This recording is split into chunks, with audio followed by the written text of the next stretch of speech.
সুস্থ আছেন, হসপিটালে গিয়েছিলেন, কারণ বশত আমরা সকলেই তার দোয়া করি তার সুস্থতার জন্য। এখন আপনাদের সম্পর্কে তারই জামাতা জনাব হাফেজ মিজানুর রহমান সাহেব আপনাদের সম্পর্কে কোরআন হাদিসের আলোকে ওয়াজ নসিহত করছেন। সকলে ধীরে ধীরে শ্রবণ করুন।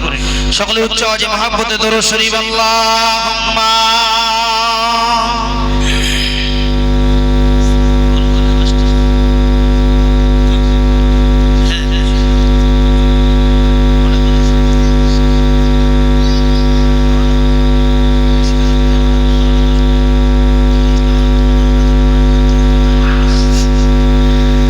আসসালামু আলাইকুম।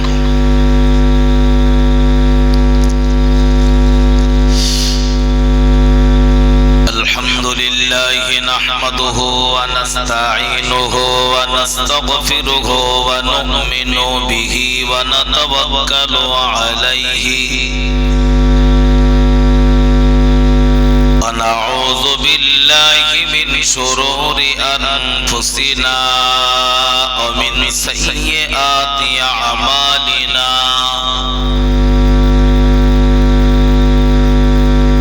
মান ইয়াহদিহিল্লাহু ফালা মুদিল্লা লাহু ওয়া মান ইউদ্লিলহু ফালা হাদিয়া লাহু। ওয়া নাশহাদু আন লা ইলাহা ইল্লাল্লাহু ওয়াহদাহু লা শারীকা লাহু। ওয়া নাশহাদু আন্না সাইয়্যিদানা ওয়া নাবিয়্যানা ওয়া হাবিবানা ওয়া মাওলানা ওয়া মাওলানা মুহাম্মাদান আবদুহু ওয়া রাসূলুহু।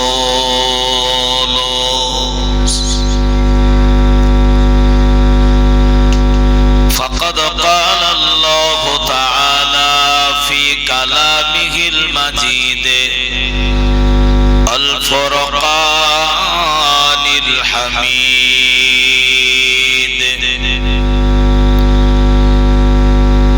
ইন্নাল্লাহা ওয়া মালাইকাতাহু ইউসাল্লুনা আলান নবী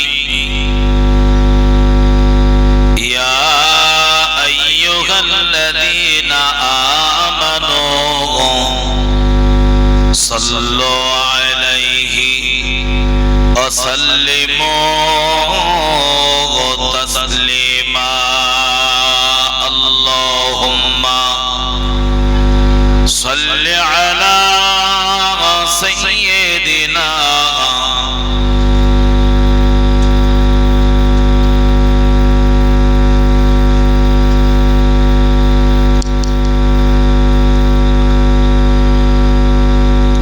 نحمده ونصلي على رسوله الكريم أما بعد قال الله تعالى في كلامه المجيد الفرقان الحميد أعوذ بالله من الشيطان الرجيم واعتصموا بحبل الله جميعا ولا تفرقوا. وقال الله تعالى كنتم خير أمة أخرجت للناس تأمرون بالمعروف وتنهون عن المنكر. قال الله تعالى في كتابه الكريم وللآخرة خير لك من الأولى. صدق الله العظيم وصدق رسوله النبي الكريم ونحن على ذلك من الشاهدين الشاكرين. সম্মানিত মঞ্চের জনাব সভাপতি সাহেব, সম্মানিত উলামায়ে কেরাম, সমাবেত ধর্ম পিপাসু দিনদার ইমানদার ভাই ও বাবাজিরা, পর্দা নসিনা মায়েরা ও বোনেরা,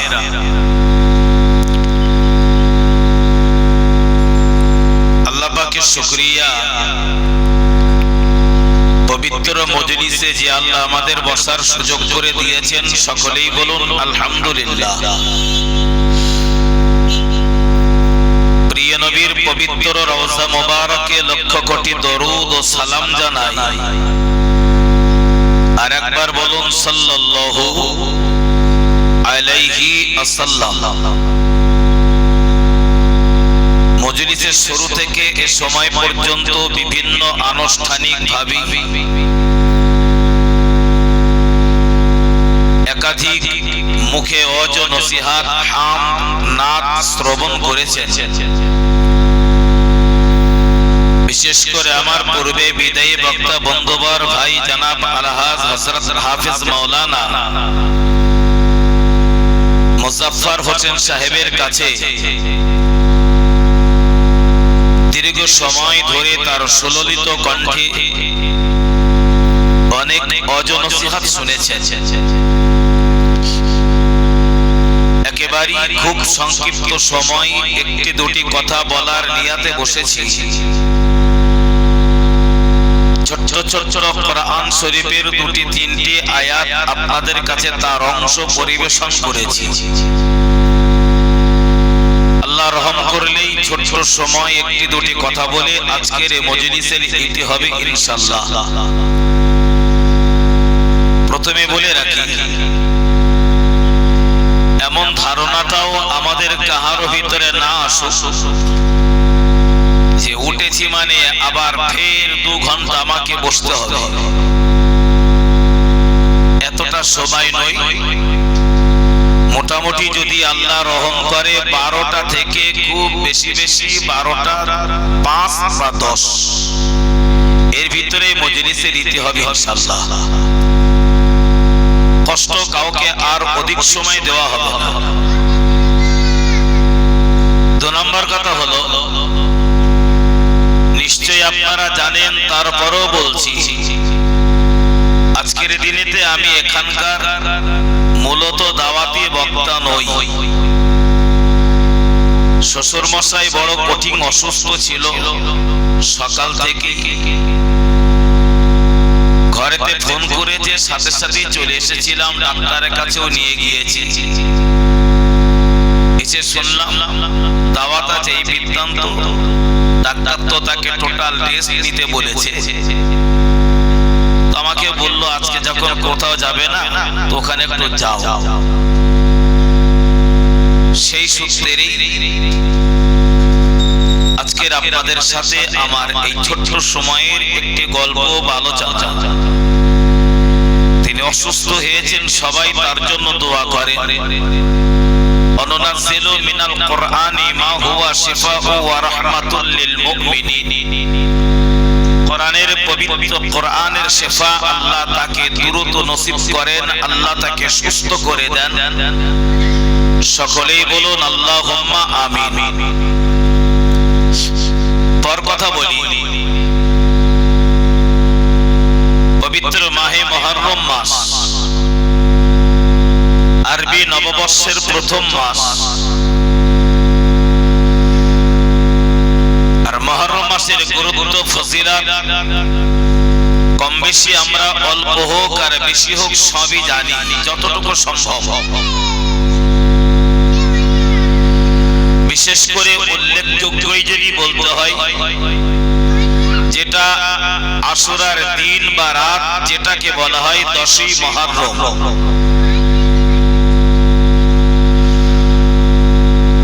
তো সেই মুহররমের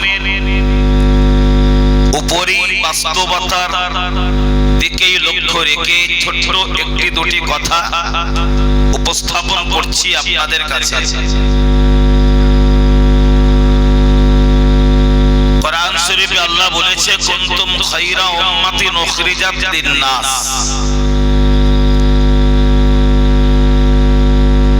মহান আল্লাহ বললেন, মানুষ হলো পৃথিবীতে উত্তম জাতি, সর্বসৃষ্টির সেরা যিনি, যাদের প্রতি শ্রেষ্ঠত্ব দেওয়া হয়েছে, প্রাধান্য দেওয়া হয়েছে, মর্যাদা দেওয়া হয়েছে, তারা হলো মানব সম্প্রদায়। সকলে সুবহানাল্লাহ বলুন। এই কথাটির পরপর আরেকটি কোরআনের আয়াতের ছোট্ট কথা আল্লাহ আরেকটি জায়গাতে বলেছে ওয়াতাসিমু বিহাবলিল্লাহি জামিআন ওয়া লা তাফাররাকু।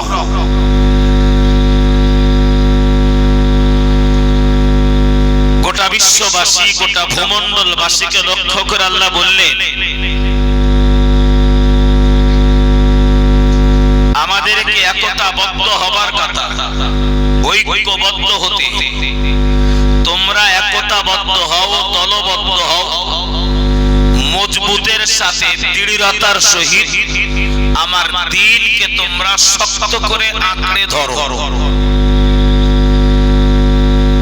পাশে আল্লাহ বলেছে তোমরা একে অপরের সাথে বিচ্ছেদ ঘটিও না, বিচ্ছিন্নবাদী হইও না, পৃথক হইও না, আলাদা হইও না।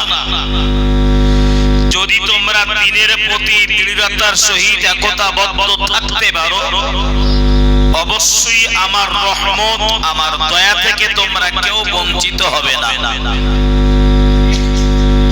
যে জাতিকে আল্লাহ পৃথিবীর সর্বসেরা বলেছে, সেই জাতিকেই আল্লাহ বলেছে তোমরা আমার দ্বীনের প্রতি ঐক্যবদ্ধ হও।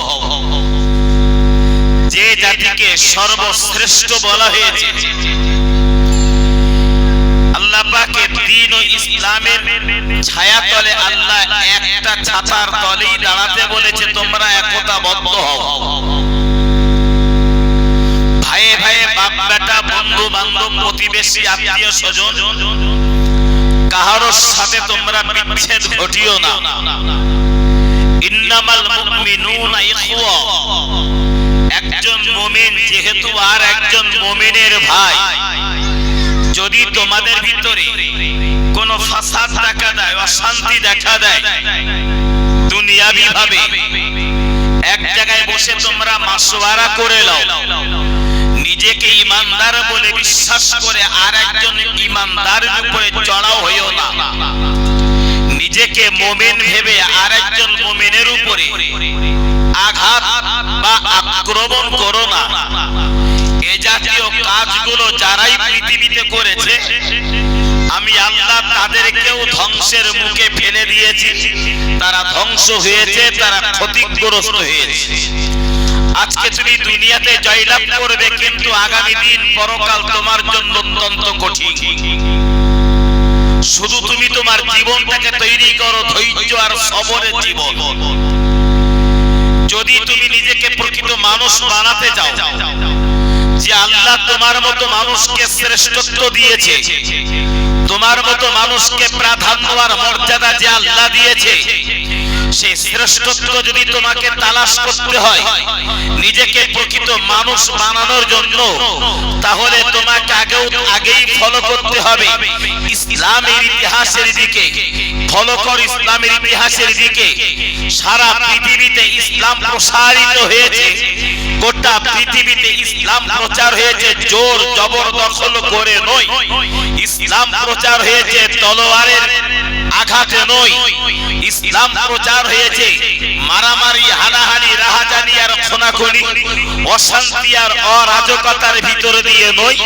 গোটা পৃথিবীতে ইসলাম প্রচার হয়েছে কেবলমাত্র আদর্শের বিনিময়।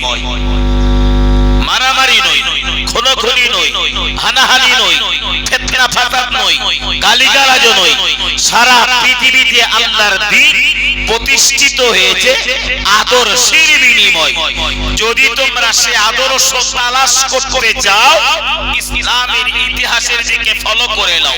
ইসলাম যদি উচ্ছৃঙ্খল হতো, ইসলাম যদি উচ্ছৃঙ্খল হতো, তাহলে তার জ্বলন্ত প্রমাণ আমরা পেয়ে যেতাম। নবী বংশের শেষ সন্তান যিনি ছিল হযরত ইমাম হুসাইন রাদিয়াল্লাহু তাআলা আনহু, কারবালার প্রান্তরে ইমাম হুসাইনের সাথে কুফার বেঈমান কাফেরেরা যেভাবে নির্মমভাবে অত্যাচার ইমাম হুসাইন তৎসহ তার সৈনিক সাথে ৭২ জনের সাথে যে অত্যাচারিতার যে ব্যবহার তারা করেছে। কেন? ইসলাম যদি কায়েদের প্রচার হতো, একজন মুমিনের জন্য ১,০০০ বেঈমান কাফের যথেষ্ট হয়ে যায়।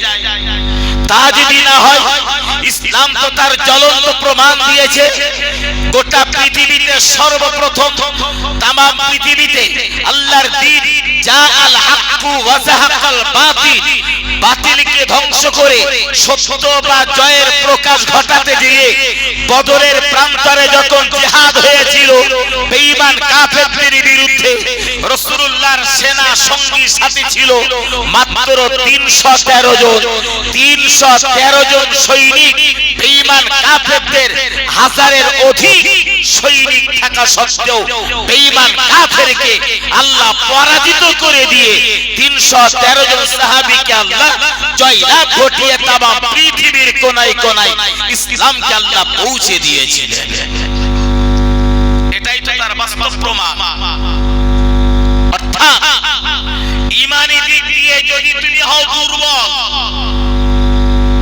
আল্লাহর দ্বীনের দিক দিয়ে যদি তুমি হও অনীহা, বেঈমান বলি, কাফের বলি, ইহুদি মুশরিক যাই বলি, তুমি যতই সচল হও আর সবল হও, ঈমান যদি তোমার দুর্বল হয়, নিশ্চয়ই বেঈমান কাফেররা তোমার উপর অত্যাচার করবে, আঘাত করবে, আর তাদের আঘাতে তোমাকেও পরাস্ত হতে হবে। পৃথিবীর জ্বলন্ত ইতিহাস। বিরাট শক্তির দরকার নাই, লাঠির শক্তির প্রয়োজন নাই। শক্তি যদি বাড়াতে হয়, ঈমানি বল তুমি বাড়িয়ে দাও। ঈমানি বল তুমি যত বাড়াবে, খোদা পাকের গায়বী মদদ ততই তোমার ভিতরে আল্লাহ পাকের তরফ থেকে প্রবেশ করবে। জিহাদের ময়দানে সাহাবীরা যখন শহীদ হচ্ছে বেঈমান কাফেরদের আঘাতে, পক্ষান্তরে সর্বশেষ পর্যায়ে দেখা গিয়েছিল আল্লাহ সেই বদর প্রান্তরে তার রহমতের ফেরেশতা দিয়ে সাহায্য করেছেন। সুবহানাল্লাহ বলবেন না? আরেকটু মহব্বত করে বলে। অর্থাৎ আমি এই গল্পগুলোকে দিয়ে বোঝাতে চাইছি, একদম শেষ পর্যায়ে দীর্ঘ সময় আলোচনা নয়, হযরত ইমাম হুসাইন রাদিয়াল্লাহু তাআলা আনহু, হযরত ইমাম হুসাইনের সাথে অত্যাচার, ইমাম হুসাইনকে অত্যাচারিত করবে কারবালার প্রান্তরে, করবে কারা? কুফাবাসীরা। কিন্তু কুফাবাসীদের মনস্কামনা তখনও তো পূরণ হয়নি। ওদের ইচ্ছা, ওদের আশা, ওদের আকাঙ্ক্ষা, নবী বংশের এখনো একটা বাতি বেঁচে আছে, হোসাইনকে আমরা কখন মারবো, হোসেনকে আমরা কখন কতল করব, হত্যা করব। ইমাম হোসেনকে না মারা পর্যন্ত কাফেরদের মনের মনস্কামনা পূরণ হয় না, ওদের জেদ যেন বজায় হয় না, ওরা যেন রাত কায়েম করতে পারে না। তাই ছলনা করেছিল। ইমাম হাসান নাই, রাসূল নাই, খাতুনে জান্নাত ফাতেমা নাই, শেরে খোদা হযরত আলী নাই, সবাই একে একে দুনিয়া ছেড়ে বিদায় নিয়েছে, আল্লাহর ডাকে সাড়া দিয়েছে। কেবলমাত্র রাসূলুল্লাহর বংশের একটাই প্রদীপ, একটাই বাতি বেঁচে ছিল, যার নাম হযরত ইমাম হুসাইন রাদিয়াল্লাহু তাআলা আনহু। হযরত ইমাম হুসাইন অল্প কিছু মানুষকে নিয়ে যখন মদিনাতে বসবাস করছে, কুফার মানুষেরা নবী নাই, আরে সাহাবীদের মূল নেতা বা সৈনিক ছিল, মূল নায়ক যিনি ছিলেন তিনি হলেন মুহাম্মদুর রাসূলুল্লাহ সাল্লাল্লাহু আলাইহি ওয়াসাল্লাম। মুহাম্মদ যখন দুনিয়াতে নাই, হোসেনকে আমাদের কবজায় আনতে আর সময় লাগবে না। তাই তারা ছলনা করেছে, ফন্দি করেছে।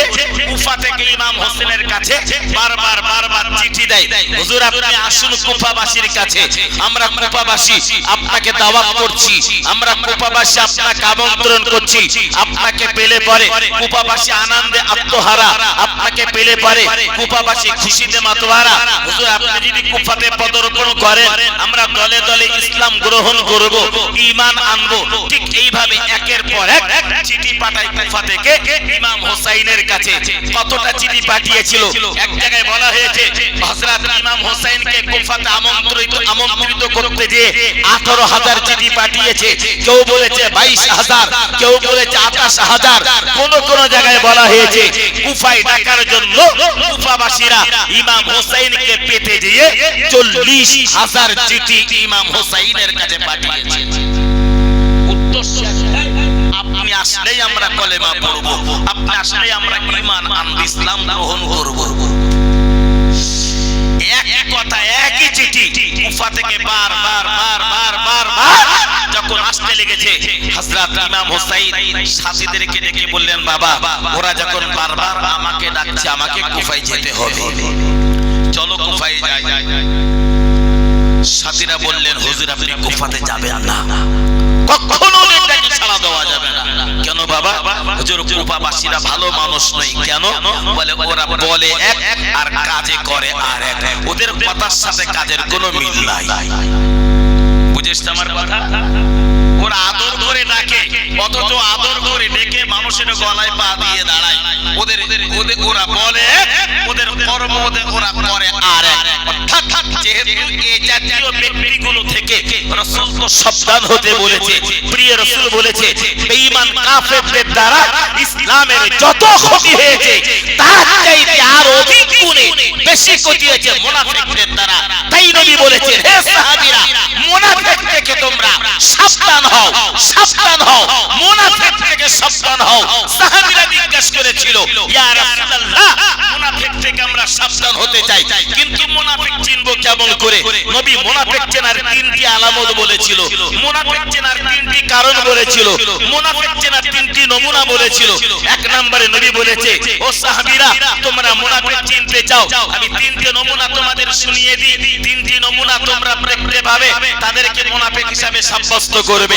এক নম্বরে নবী বলেছে, মুনাফিক ওই ব্যক্তি যিনি মিথ্যা কথা বলে। কি বলেছেন কথা বলে? যিনি মিথ্যা কথা বলে। ইমাম হোসেনকে ডেকেছে কুফার মানুষেরা, আসলে যে ডাকটা, ওদের ডাকের উদ্দেশ্য ভালো ছিল না খারাপ? হ্যাঁ, তাই মুখে ছিল মধুর বলি, কিন্তু ওদের অন্তরটা ছিল হিংস্র নেকড়ে বাঘের ন্যায়, উদ্দেশ্য ছিল আলাদা। তাই নবী বলেছে, মুনাফিক তারাই যারা মিথ্যা কথা বলে, ওই ব্যক্তিগুলোকে চিনে নাও। দুই নম্বরে নবী বলেছে, যারা আমানতের খেয়ানত করে। তিন নম্বরে নবী বলেছে, ওয়াদা করে যারা ভঙ্গ করে। আবার একবার শুনে নেন, এক নম্বরে মিথ্যাবাদী, দুই নম্বরে আমানতের খেয়ানতকারী, তিন নম্বরে ওয়াদা ভঙ্গকারী। এই চরিত্র যাদের থাকবে, ওরাই হলো আল্লাহর কাছে মুনাফিক। মুনাফিক মুনাফিক সর্বশেষ রাসূল বলেছে, ওই এই নোংরামিগুলো যাদের ভিতরে থাকবে, ওরা তো মুনাফিক আল্লাহর দরবারে। মুনাফিক নামাজ পড়বে, রোজা করবে, হজ করবে, যাকাত আদায় করবে, সব কাজ করবে, ভালো কাজ করবে, কোনটাই আল্লাহর দরবারে পৌঁছাবে না, পৌঁছাবে না, পৌঁছাবে না, যতক্ষণ তার ভিতর থেকে এই মুনাফিকের নোংরা চরিত্রের পরিবর্তন না ঘটে। বুঝেছ আমার কথা? তোমার কোনো ভালো কাজ আল্লাহর কাছে পৌঁছাবে না, এই নোংরামিগুলো যতক্ষণ তোমার ভিতর থেকে পরিষ্কার না হয়। চলো, তাই সাহাবীরা হযরত ইমাম হোসেনকে বলেছিল, হুজুর ওরা মুখে বলে এক, ওরা তো কাজে করে আর এক, আর কথা কাজের মিল যাদের না হয় তাদেরকেই তো বলা হয় মুনাফিক, তাই না? তাদেরকেই তো বলা হয় মুনাফিক। এরপরও ইমাম হোসেন বললেন, বাবা তোমরা যেটা বলছো সবই বুঝলাম, কিন্তু আসলে যদি সত্যই ওদের উদ্দেশ্য হয়, হোসেনকে পেলে ওরা কলেমা পড়বে, হোসাইনকে পেলে ওরা ঈমান আনবে, ইসলাম কবুল করবে, এটা যদি ওদের ভালো উদ্দেশ্য হয়, সত্য সত্য, আর আমি হোসাইন তোমাদের কথা শুনে তাদের ডাকে যদি সাড়া না দিই, আল্লাহর দ্বীন থেকে তাহলে তাহারা মাহরুম হবে আমাকে না পাওয়ার কারণে। কিয়ামতের কঠিন দিন আল্লাহ যদি আমাকে জিজ্ঞাসা করে, আমি তো আল্লাহর কাছে না জবাব হয়ে যাব। এটাও যদি উদ্দেশ্য ভালো হয়, তাহলে আমাকে তো আল্লাহর দরবারে লা জবাব হতে হবে। অর্থাৎ ডেকেছে যখন যেতে হবে আবার। এরপরও সাহাবীরা বললেন, হুজুর যদি সত্যি কুফাতে আমার যেতেই যদি হয়, তাহলে এতটুকু আপনার কাছে দাবি, আপনি সরাসরি না যেয়ে আপনার প্রতিনিধি হিসাবে আগে কাউকে পাঠিয়ে দেন, আপনার প্রতিনিধি হিসাবে কাউকে পাঠিয়ে দেন, কুফাবাসীদের অবস্থা বুঝুক। যদি কুফাবাসীদের অবস্থা ভালো বোঝে, তখন আমাদের কাছে চিঠি করবে, সেইটাকে আমরা কুফার পথে রওনা দিব। বেঈমান কাফেরদেরকে সাড়া দিব না। যিনি আমাদের ডাকবে সেও তো আমাদের সৈনিক, আপনার দলের মানুষ। তার সাথে যদি তারা ভালো ব্যবহার করে, তিনি যদি ভালো বোঝে, তিনি আমাদেরকে ডেকে নেবে। কে যাবে? সিদ্ধান্ত নিলেন হযরত মুসলিম বিন আকিল রাদিয়াল্লাহু তাআলা আনহু। হযরত মুসলিম বিন আকিলকে ডেকে বললেন, মুসলিম বিন আকিল, আমার প্রতিনিধি হিসাবে তুমি চলে যাও কুফায়। কুফাবাসীদের অবস্থা দেখো, কুফাবাসীদের পরিস্থিতিটা বুঝে এসো। মুসলিম বিন আকিল কুফাতে যাবে। ইমাম হোসেনের সৈনিক হলেন মুসলিম বিন আকিল, ইমাম হোসেনের প্রতিনিধি হয়ে। কিন্তু মুসলিম বিন আকিল যাবার জন্য রেডি, একেবারেই প্রস্তুত। কিন্তু মুসলিম বিন আকিলের কলিজার টুকরা ছোট্ট ছোট দুটো সন্তান, ছোট্ট দুটো বাচ্চা ছিল, ঘরে দুটো বাচ্চা ছিল, ঘরে তো চলে গিয়েছে, একদম সামান মন্ত্র রেডি, কুফাতে চলে যাবে মুসলিম বিন আকিল। বাচ্চাগুলোকে যখন বলতে গিয়েছে, বাচ্চারা তখন বলছে, আব্বা হুজুর আপনাকে বলেছে কুফায় যেতে, হুজুরের প্রতিনিধি আপনি হয়ে যাবেন। আমরা দুই ভাই আপনাকে বাধা দিতে পারি না, কখনো দিতে পারি না, তবে একটা দাবি করতে পারি। কি দাবি? আপনি কুফাতে যাবেন, আপনার সাথী হিসেবে আমাদের দুই ভাইকে সাথে নিতে হবে। হুজুর আমাদেরকে, আব্বা আব্বা আমাদেরকে সাথে করে নেন। মুসলিম বিন আকিল বাবা হয়ে বলল, ছেলেরা তোমাদের যেতে হবে না, তোমরা ঘরে থাকো। ছোট ছোট দুটি বাচ্চা বলেছিল, আপনি আমাদের ঘরে থাকতে বলছেন, থাকবো কোথায়? আর থাকবোই বা কার কাছে? আমার আম্মা তো বেঁচে নাই। মায়ের আবদার, মায়ের যত্ন, মায়ের স্নেহ, মায়ের ভালোবাসা সবই আপনার কাছে পেয়েছি। অর্থাৎ মা তো দুনিয়াতে বেঁচে নাই, মা মারা গিয়েছে। কেবলমাত্র মাথার উপরে একটাই বাতি টিপ টিপ করে জ্বলছে, তিনিই হলেন আপনি, সেই আব্বা মুসলিম বিন আকিল। কুফায় আপনি চলে যান, একা যেতে দেব না, আমাদের দুই ভাইকে সাথে করে সফর সঙ্গী হিসাবে নেন। বাচ্চারা এমন দাবি করেছে, নারাজ, মানে বাবা নাকুশ করতে পারলেন না, না করতে পারলেন না। ঠিক আছে, চলো বাবা, চলো।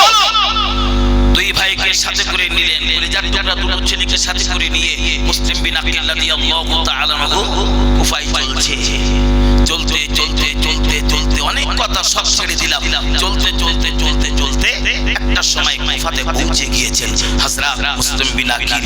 যেই না কুফাতে পৌঁছে গিয়েছে, কুফায় পৌঁছে যাওয়ার সাথে সাথে কুফার কিছু কিছু মানুষেরা দলে দলে দলে দলে মুসলিম বিন আকিলের কাছে আসে, হাতে হাত দিয়ে বায়াত হয়, মুরিদ হয়, কলেমা পড়ে, ঈমান আনে। খুশিতে আত্মহারা আনন্দিত সব হতে লেগেছে। দল দল মানুষ যখন মুসলিম বিন আকিলকে পেয়ে ওরা যখন কলেমা পড়তে লেগেছে, হযরত মুসলিম বিন আকিল তখন ভাবছে, আমি তো মুসলিম বিন আকিল, আমাকে পেলে যদি এরা এত খুশি হয়, নবী বংশের সন্তান ইমাম হোসাইনকে পেলে না জানি এরা খুশি হবে। আমি মুসলিম বিন আকিল, আমাকে পেয়ে যদি এত খুশি হয়, ইমাম হোসাইনকে পেলে আরো তাহলে কত খুশি হবে। মানুষ যখন দলে দলে ঈমান আনতে লেগেছে মুসলিম বিন আকিলের কাছে, ওদের উদ্দেশ্য, মনোবল, মনোভাব সবকিছু ভালো বুঝলেন। ডাইনে বামে সামনে পিছনে তাকিয়ে লক্ষ্য করে ফলো করে সবকিছু যখন বুঝে ফেললেন, মুসলিম বিন আকিল হাতে একটা চিঠি বানালেন। সুন্দর করে যেমনটি লেখা লিখলেন, হুজুর কুফাতে চলে আসেন, আমি আপনার প্রতিনিধি হিসাবে এসেছিলাম। কুফাবাসী আমার সাথে খুব ভালো ব্যবহার করেছে, কোনো দুর্ব্যবহার করেনি। দলে দলে দলে দলে তারা ঈমান এনেছে, আমার কাছে কলেমা পড়েছে। অনেক বুদ্ধিমান বিচক্ষণ ব্যক্তি হুজুর আপনার জন্য অপেক্ষা করছে, আপনি কুফাতে চলে আসুন। আপনি আসলে এরা আরো বেশি খুশি হয়ে যাবে।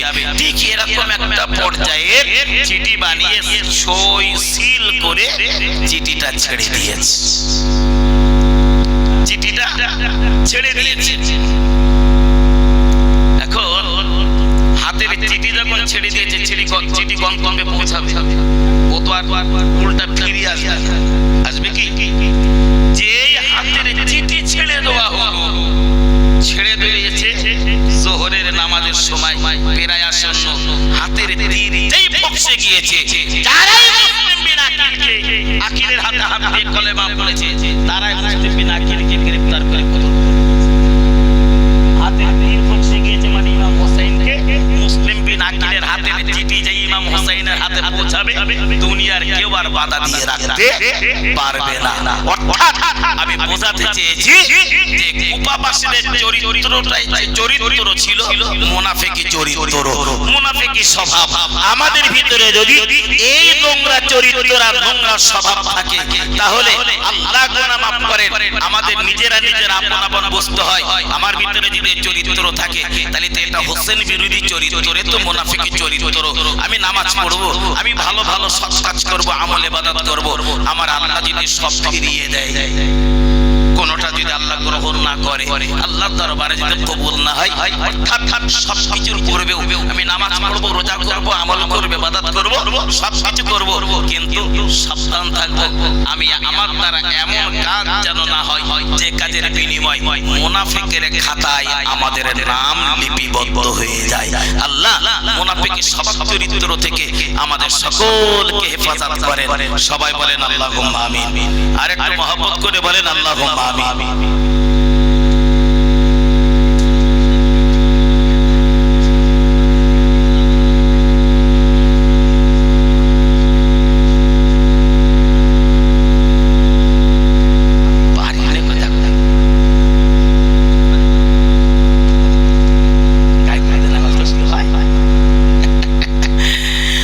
শরীফ আল্লাহুম্মা সাল্লি আলা সাইয়্যিদিনা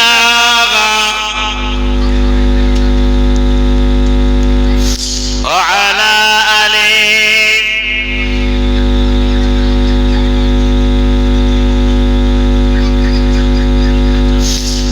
আলহামদুলিল্লাহ, আমি তো সময় বলেছিলাম যে এরকম একটা সময়ের ভিত্তি হবে।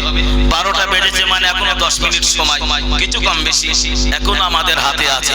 তো যেহেতু এই সুন্দর একটি মজলিস পরিচালনা যারা করেন, এই মজলিস পরিচালিত হয় একটি সংগঠনের ভিতর দিয়ে, যে সংগঠনের নাম হিলফুল ফুজুল সংগঠন, তাই তো? হিলফুল ফুজুল সংগঠন, হিলফুল ফুজুল সংগঠন করেছিলেন প্যারা নবী মুহাম্মদুর রাসূলুল্লাহ সাল্লাল্লাহু আলাইহি ওয়াসাল্লাম। যে সংগঠনের দ্বারা রাসূল সামাজিক কাজ করতেন, ঠিক সেই নামের অনুকরণে আমরা আপনারা সেই নামটাই দিয়ে সুন্দর একটা সংগঠন করে সামাজিক কিছু কাজ, ছোট হোক আর কম হোক, ক্ষুদ্র হোক, কাজ করে আপনারা সবাই চলেছেন। আল্লাহ এই কাজকে বা সংগঠনকে কবুল করে নেন। সবাই বলেন আল্লাহুম্মা আমিন। পাশাপাশি শুধু আপনারা টাকা দেন আর মিলাদ দিয়ে শেষ হয় এটা তো নয়, সামাজিক কিছু কাজই করি। দুস্থ অসহায় ব্যক্তি যারা, আলহামদুলিল্লাহ মুজাফফর ভাই আপনাদের কাছে হাত পেতেছিল, সবাই তো কম বেশি দিয়েছেন।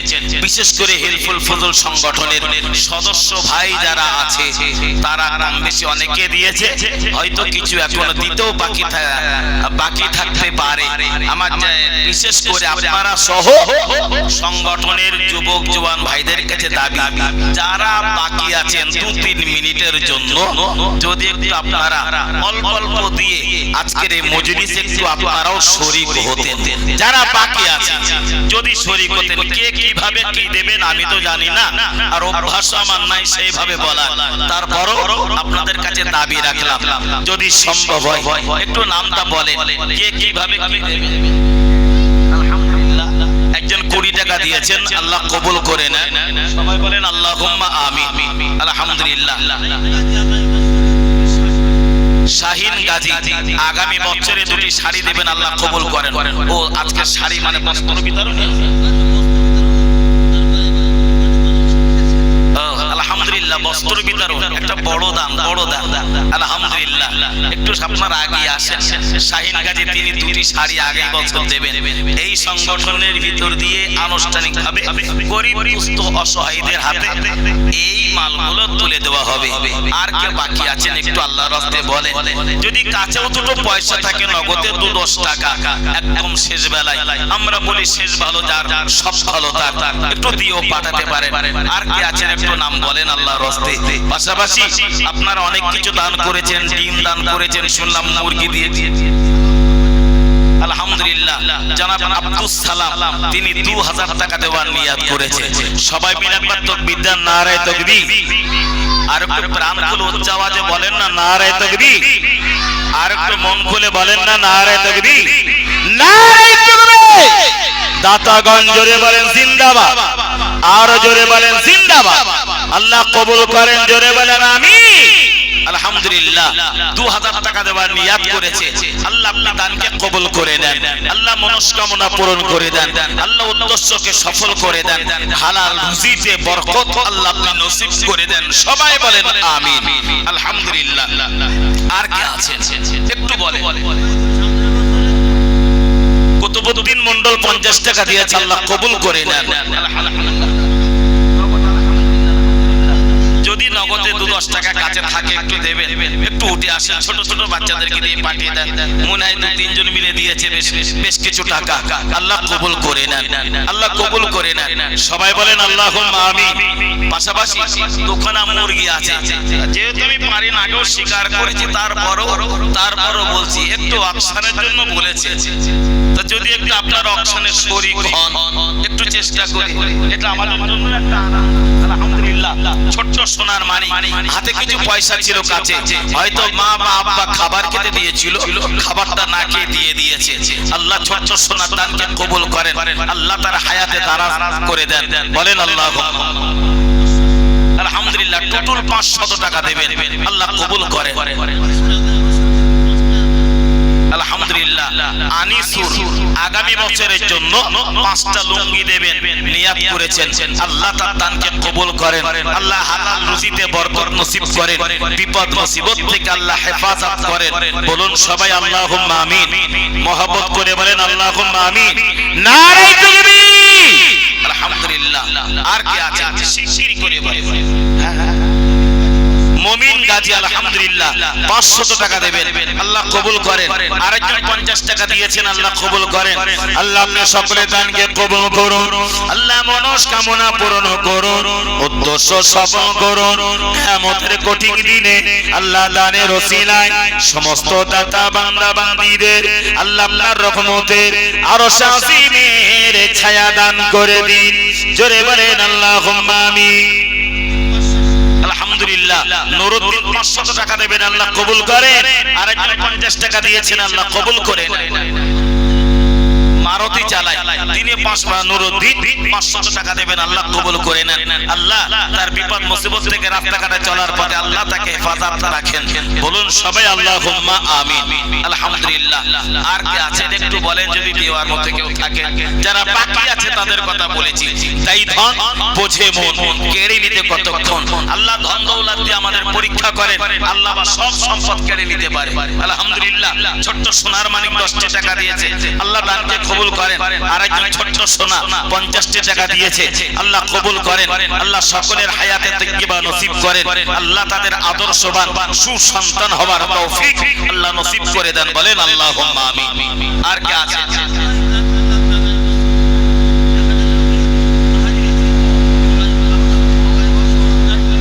সবাই ভিতরে আসেন, একটু ভিতরে আসেন, আর কষ্ট দেব না।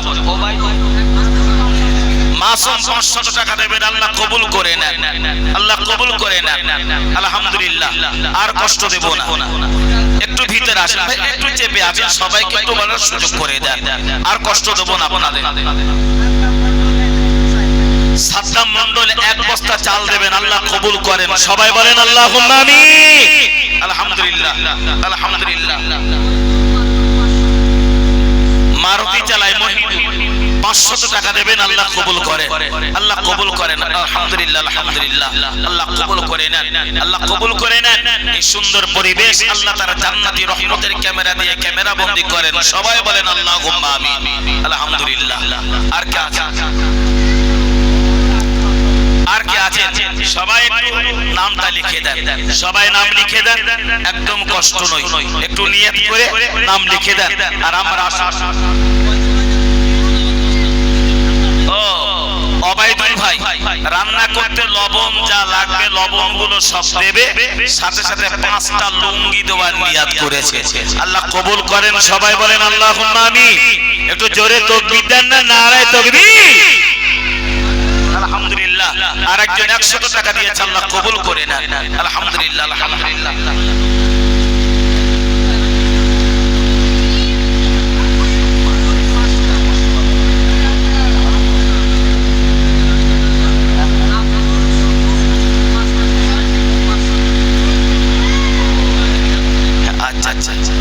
আব্দুস শুকুর মাস্টার মশাই উনি না? মাস্টার মশাই, তিনি খোড়া মানুষ, তারপরও 500 টাকা দেওয়ার নিয়াত করেছেন। আল্লাহ তাকে সুস্থ রাখেন, আল্লাহ তার দানকে কবুল করেন। সবাই বলেন আল্লাহুম্মা আমিন।